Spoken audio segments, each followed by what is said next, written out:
welcome this morning. Thanks for joining us on Midweek.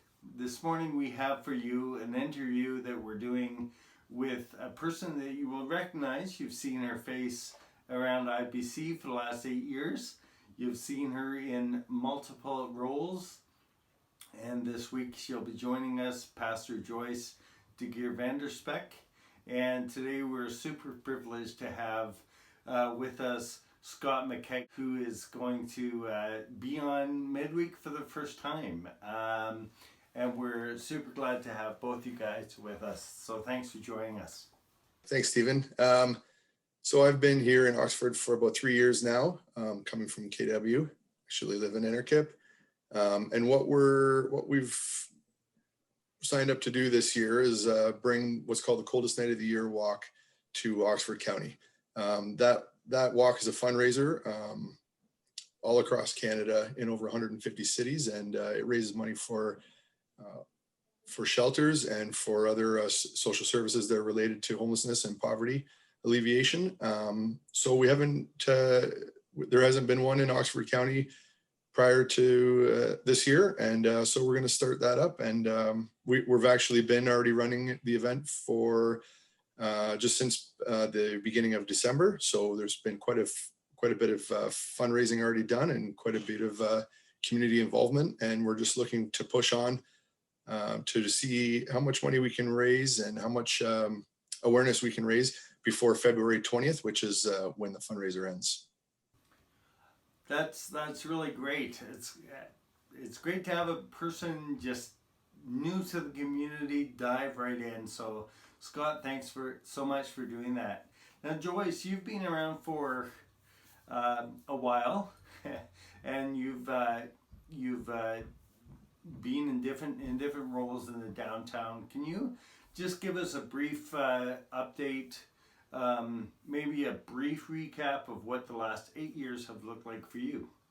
Thanks so much. And thanks, Scott, for joining us. This is really great. About 8 years ago, May 2013, we started a community downtown Woodstock. And the idea was to bring people together to combat loneliness, because loneliness actually is detrimental to our physical and social health. And so we thought we'd bring people together, gather around a meal, and let people know just how much we care about them, but also how much God cares about them. So we started bringing people together in one in Ted Gilverson's meeting, one of his homes that he would rent out rooms in, and we met there, and Chef Jed showed us some cooking techniques. And then we've grown over time. We moved to 3 times, and we've been at the River of Life for about 5 years.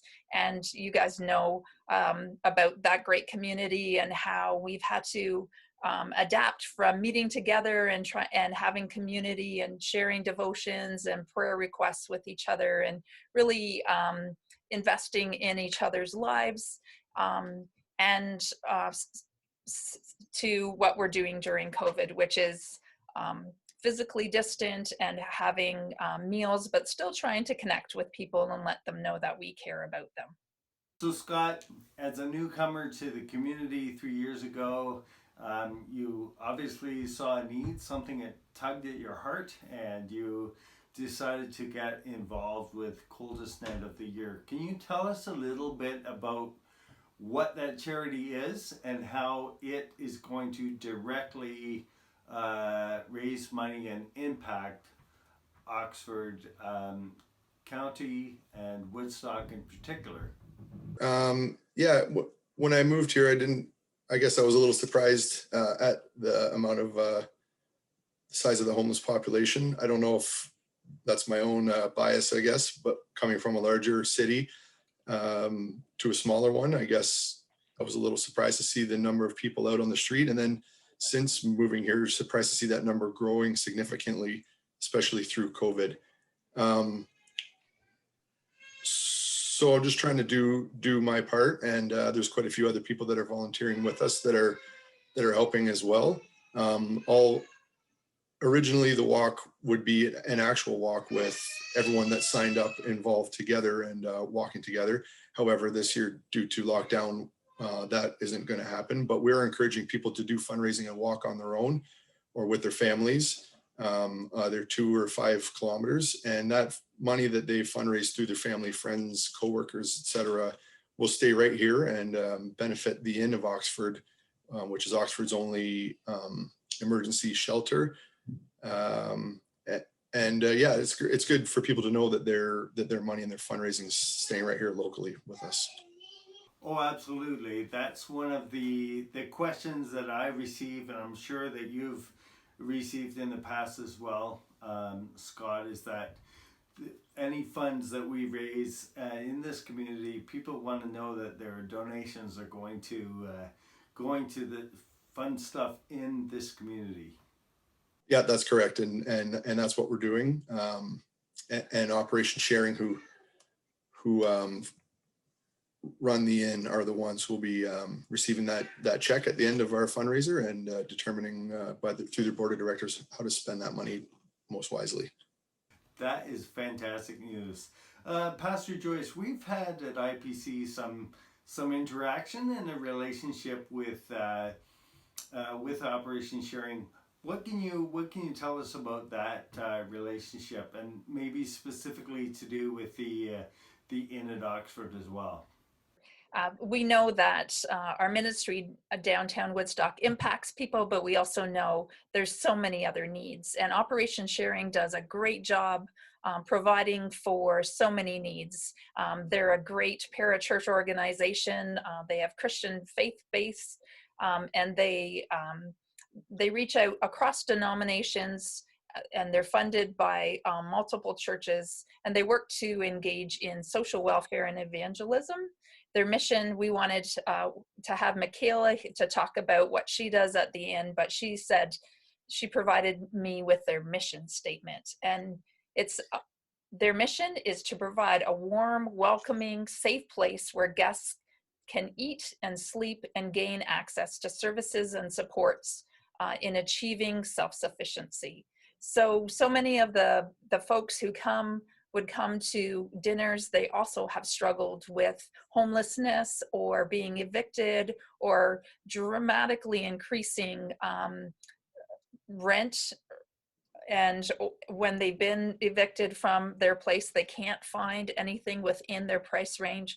So many of our friends in the downtown community have needed the inn, and they've certainly had their needs met. COVID again has posed so many challenges to people who are couch surfing.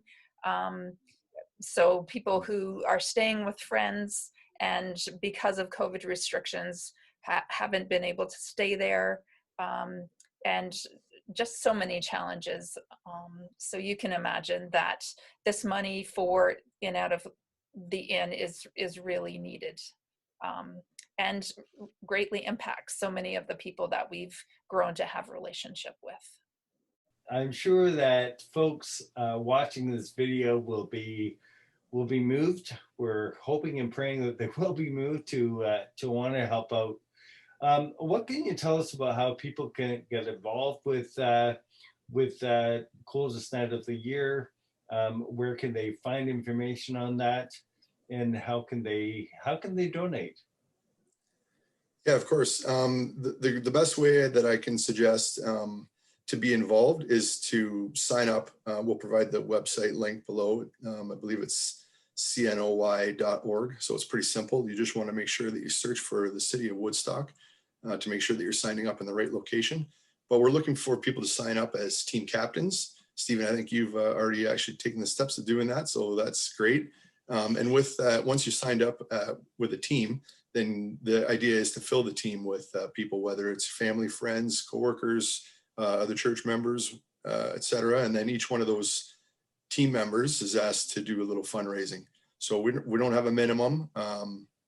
We have a goal of $150 per person, but a lot of people go above and beyond that, and other people 150 is asking a lot. Depends on your situation, and we're fine with all of those at $150 though for adults and $75 for kids under 18. you do receive a commemorative toque. And really those toques are handy in the live event if we were all gathering together to just kind of form that army of community members who are out to help. But we're still going to provide those toques, and you can have those as a memory. And yeah, we have goals as far as teams, number of teams, and number of people. Actually, those goals have already been met. Thankfully, this being the first year and me never doing this before, I didn't really know what goals to set. But I thought I was aggressive with my goals, and happily we've met them all. So we actually have about 33 teams currently signed up, and over 150 walkers slash fundraisers. And the dollar amount that we'd set originally was going to be $20,000 to raise for the end, and we passed that a couple of weeks ago. So we've had to change our goal up to $30,000, and we're already approaching that with 25 days to go. So obviously we're going to drive that number as high as we can and make as big a difference as we can collectively. You mentioned 25 days to go. Is there a date that we're shooting for? February 20th was the original planned date to walk as a group. Like I said, we're obviously not going to be able to do that, but we're still encouraging everyone to get out on their own or with their family and walk on that day, just wherever you happen to live. The lockdown does not prevent us from getting exercise outside, so we want to get out there and experience what it's like to be outside in the cold. And maybe we'll cross paths. It wouldn't be by plan if we did, but at least if people are wearing those toques, we'll know what we're out there for, and we might be able to wave in passing, and that would be great.